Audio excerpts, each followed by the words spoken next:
आ गया मैम। हाँ हाँ, ठीक है। Good afternoon. आज का हमारा टॉपिक है कॉमन स्कूल सिस्टम, सामान्य विद्यालय प्रणाली। सामान्य विद्यालय प्रणाली का अर्थ है जाति, पंथ, समुदाय, भाषा, लिंग और आर्थिक स्थिति, सामाजिक स्थिति और शारीरिक और मानसिक क्षमता के बावजूद सभी बच्चों को समान गुणवत्ता की शिक्षा प्रदान करना। मतलब कोई भी जाति, हिंदू, मुस्लिम, सिख, ईसाई, किसी भी धर्म का हो और किसी की भाषा हो और लिंग के आधार पर और आर्थिक स्थिति यानी गरीबी और अमीरी, सामाजिक स्थिति और मानसिक स्थिति के बावजूद सभी बच्चों को समान शिक्षा का अवसर मुहैया करवाना। सामान्य विद्यालय प्रणाली का प्रत्यय एवं अवधारणा। सामान्य स्कूल का अभिप्राय समावेशी स्कूल से है, जहां समावेशी शिक्षा प्रदान की जाती है। समावेशी शिक्षा से अभिप्राय है कि सामान्य विद्यालय में बाधित व सामान्य बालकों को शिक्षा प्रदान की जाए। ऐसी शिक्षा का आधुनिक युग में विशेष महत्व है। प्रसिद्ध अमेरिकी शिक्षा शास्त्री होर्समैन संसार के ऐसे पहले व्यक्ति थे जिन्होंने सामान्य स्कूल नामक प्रत्यय का इस्तेमाल किया। इन्होंने इस प्रत्यय का प्रयोग उन स्कूलों के लिए किया जो सरकार के द्वारा सहायता प्राप्त थे और जिनमें कोई भी शुल्क नहीं लिया जाता था और समाज के सभी वर्गों के विद्यार्थियों का प्रवेश लिया जाता था, वो चाहे जिस वर्ग का हो, और गुणवत्तापूर्ण शिक्षा दी जाती थी। होर्समैन ने यह घोषणा की कि यह स्कूल समान शैक्षिक अवसर मुहैया कराने में सहायक होंगे और साथ ही साथ समाज के वर्ग विभेद के उन्मूलन में सहायक होंगे। और कुछ वर्षों बाद यह प्रत्यय यानी common school system Canada, Japan और यूरोपीय देशों में भी इस्तेमाल में आया। आगे सामान्य स्कूल प्रणाली के संदर्भ में विभिन्न आयोगों द्वारा की गई सिफारिशें। सामान्य स्कूल प्रणाली पर सबसे पहले विचार कोठारी आयोग द्वारा किया गया, उसके पश्चात राममूर्ति समिति द्वारा विचार किया गया और इस पर जो सिफारिशें थीं वो निम्न हैं। सबसे पहला है कोठारी आयोग। सन 1964 में भारत की केंद्रीय सरकार ने डॉक्टर दौलत सिंह कोठारी की अध्यक्षता में स्कूली शिक्षा प्रणाली को नया आकार व नई दिशा देने के उद्देश्य से एक आयोग का गठन किया। इसे कोठारी आयोग के नाम से जाना जाता है। डॉक्टर कोठारी उस समय विश्वविद्यालय अनुदान आयोग यूजीसी के अध्यक्ष थे। आयोग ने स्कूली शिक्षा की गहन समीक्षा प्रस्तुत की, जो भारत के शिक्षा के इतिहास में आज भी सर्वाधिक गहन अध्ययन माना जाता है। कोठारी आयोग या राष्ट्रीय शिक्षा आयोग भारत सरकार का एक ऐसा पहला शिक्षा आयोग था जिसने अपनी रिपोर्ट में सामाजिक बदलाव को ध्यान में रखते हुए कुछ ठोस सुझाव दिए थे। हमारे देश में कॉमन स्कूल पर विचार विमर्श सबसे पहले कोठारी आयोग द्वारा किया गया। इस आयोग ने शैक्षिक अवसरों की समानता पर बहुत जोर दिया और साथ ही साथ इसको मूर्त रूप देने के लिए बहुत सी सिफारिशें की। इनमें से एक कॉमन स्कूल सिस्टम को देश में शुरू करने की भी सिफारिश की। कोठारी कमीशन जो था, इन स्कूलों का नाम पड़ोसी विद्यालय के नाम से रखा। कोठारी आयोग के अनुसार ऐसे विद्यालय होंगे जिनमें की सभी जातियों के विद्यार्थी, सभी धर्मों के विद्यार्थी, सभी सामाजिक और आर्थिक वर्गों के विद्यार्थी जो आस पड़ोस के क्षेत्रों में रह रहे हों, वो साथ साथ पढ़ेंगे और सभी को गुणवत्तापूर्ण शिक्षा बराबर बराबर दी जाएगी। राष्ट्रीय शिक्षा आयोग जो 1968 में आया था, ने देश में आयोग की सिफारिशों को ध्यान में रखते हुए भी एक सामान्य विद्यालय प्रणाली शुरू करने की घोषणा की थी, परंतु इस दिशा में कोई महत्वपूर्ण कदम नहीं उठाया गया था। सामान्य स्कूल प्रणाली एकमात्र विकल्प था देश के सारे बच्चों को अच्छी शिक्षा मिल सके। इसके लिए यह भी जरूरी था कि देश में कानून बनाकर पड़ोसी स्कूल पर आधारित सामान्य स्कूल प्रणाली लागू की जाए। सामान्य स्कूल प्रणाली का मतलब है कि एक गांव या एक मोहल्ले के सारे बच्चे, वो अमीर हों चाहे गरीब हों, लड़का हो या लड़की हो, किसी भी जाति का हो या किसी भी धर्म का हो, एक ही स्कूल में पढ़ेंगे। आयोग द्वारा यह अनुभव किया गया कि इस तरीके से शिक्षा में सामाजिक एवं समानता को बढ़ावा दिया जा सकता है। पड़ोसी स्कूल के पक्ष में बात करते हुए शिक्षा आयोग कोठारी आयोग ने उसके पक्ष में दो तर्क दिए। इस प्रकार की स्कूल की स्थापना से सभी शक्तिशाली लोग सार्वजनिक शिक्षा तथा उसमें सुधार का प्रयास करेंगे। और दूसरा नंबर, विद्यालयों में सामाजिक अलगाव को समाप्त करने हेतु अच्छी शिक्षा, जिसके अनुसार एक पड़ोसी विद्यालय बच्चों की एक अच्छी शिक्षा का एक आवश्यक अंग और सामान्य लोगों के साथ एक मेलजोल रहेगा। सामाजिक परिवर्तनों को ध्यान में रखते हुए एक कोठारी आयोग ने कुछ ठोस सुझाव दिए। देश के सामान्य स्कूल प्रणाली की वकालत भी की और कहा कि सामान्य स्कूल प्रणाली पर ही एक राष्ट्रीय व्यवस्था तैयार हो सकेगी, जहां सभी वर्ग के बच्चे एक साथ पढ़ सकेंगे। अगर ऐसा नहीं हुआ तो समाज के ताकतवर लोग सरकारी स्कूल से भागकर प्राइवेट स्कूलों की ओर चले जाएंगे तथा पूरी प्रणाली भी छिन्न भिन्न हो जाएगी।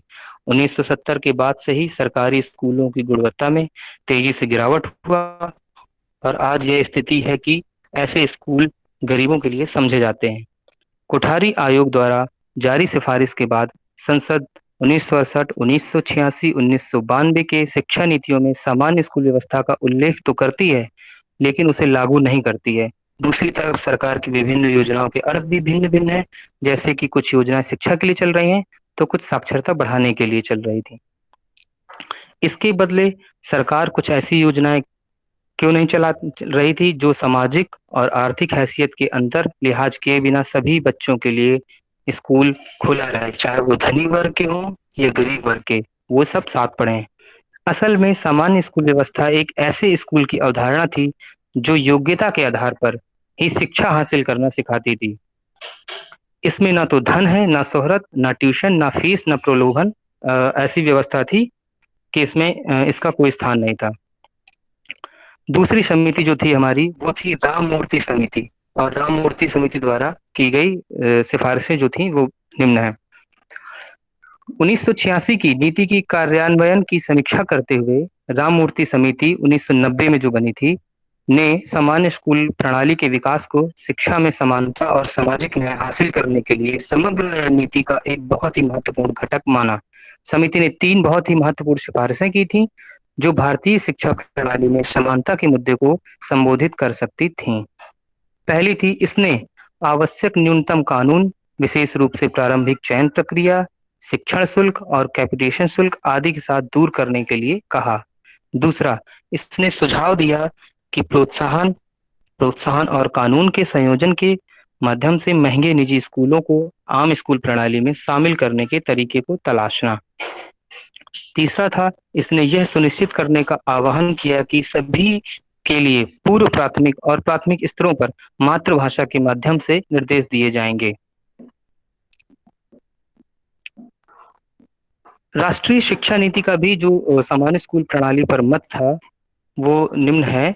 संविधान उन सिद्धांतों का 1986 राष्ट्रीय शिक्षा नीति कहती है कि संविधान उन सिद्धांतों का प्रतीक है जिन पर राष्ट्रीय शिक्षा प्रणाली की कल्पना तो की गई है।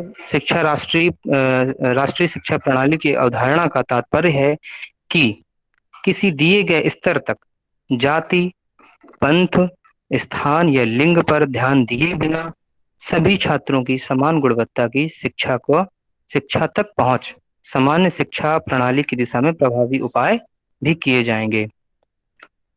और आगे सामान्य स्कूल प्रणाली की भ्रांतियां हैं, जो निजी स्कूल का मुद्दा है वो निम्न है। सामान्य स्कूल प्रणाली के बारे में 3 व्यापक भ्रांतियां हैं जिन्हें अक्सर इसके विरोधियों द्वारा प्रचारित किया जाता रहा है, जिन्हें हमें सबसे पहले निपटना चाहिए। पहली भ्रांति यह थी कि कॉमन स्कूल सिस्टम को एक समान स्कूल प्रणाली के रूप में गलत समझा जाता है।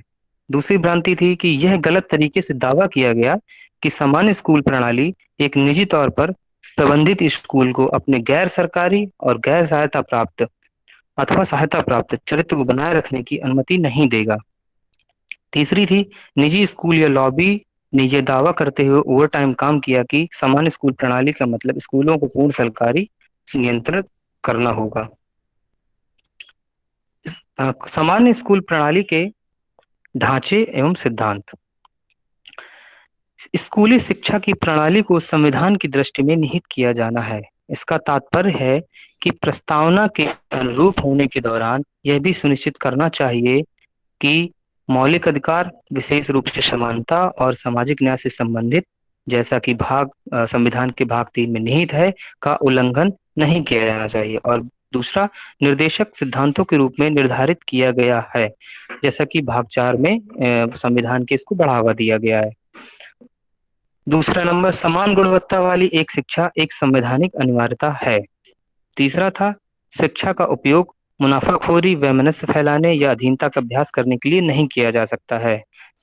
जो हमारी शिक्षा है उसका दुरुपयोग मुनाफाखोरी आदि चीजों में नहीं किया जा सकता। समाज में असमानता या भेदभाव और अन्याय को बढ़ावा देने वाले स्कूलों को कार्य करने की अनुमति नहीं दी जानी चाहिए। जो विद्यालय समाज में भेदभाव पैदा करें, शिक्षा का दुरुपयोग करें, ऐसे जो विद्यालय हैं उनको स्कूलों में कार्य करने की अनुमति नहीं देनी चाहिए। सामान्य विद्यालय प्रणाली की जो विशेषताएं हैं वो निम्न है। पहला था, प्री एलिमेंट्री से प्लेस टू प्लेस का कवरेज, और बिल्कुल मुफ्त शिक्षा दी जाए, पड़ोस के स्कूल बनाए जाएं, प्रवेश के लिए वैध एक आधार हो जिससे प्रवेश लिया जाए, न्यूनतम मानदंड और इसके मानक निर्धारित किए जाएं ताकि जो इसका सभी लोग लाभ उठा सके। सामान्य पाठ्यक्रम जो सिलेबस हो उसका एक करिकुलम जो ढांचा हो वो एक निश्चित हो, और भाषा नीति हो, और विकेंद्रीकृत स्कूल आधारित प्रबंध हो, और सभी के लिए समान बोर्ड परीक्षाएं हों। सामान्य स्कूल प्रणाली की आवश्यकता क्यों पड़ी? समान स्कूल की प्रणाली की आवश्यकता इसलिए पड़ी जिससे कि शिक्षा के स्तर को बढ़ाया जा सके। जब हमारे समाज में सभी जाति, पंथ और धर्म को बराबर लाके बिना किसी भेदभाव के शिक्षा दी जाएगी तो समाज में एक समानता आएगी, और जिससे शिक्षा के स्तर को बढ़ावा मिलेगा और सभी धर्म के लोग, सभी लोग शिक्षा पा सकेंगे, और सामाजिक समानता भी आएगी। इससे शिक्षा की सार्वभौमिकता, शिक्षा का प्रसार होगा और सार्वभौमिकता होगी, और जब शिक्षा हो जाएगी तो रोजगारों के अवसरों में वृद्धि हो जाएगी, और जब शिक्षित लोग होंगे हमारे लोकतंत्र के तो उससे राष्ट्र की प्रगति होगी। संवैधानिकता उत्तरदायित्व का निर्वाह, शिक्षित लोग हैं जो अपने संविधान को समझेंगे और अपने कर्तव्यों को समझेंगे, जिससे संवैधानिकता उत्तरदायित्व का निर्वाह होगा। लोकतांत्रिक गुणों का भी विकास होगा, और आधुनिक शिक्षा से जो नई नई हमारी आधुनिक तकनीकी होंगी उनका प्रयोग हो सकेगा, और आधुनिक तकनीकों का प्रसार हो सकेगा। Thank you.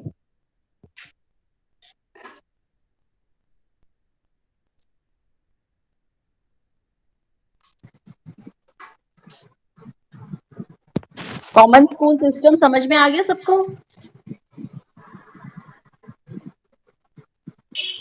Yes ma'am. हाँ अच्छा था हाँ, बढ़िया बनाया, अच्छा बनाया इसने, पीपीटी मैम, अच्छी बनाया मैम लोगों थोड़ी, को लगे था। मैम इसमें मैटर थोड़ा कम है, कॉमन स्कूल सिस्टम पे तो कम हो पाया।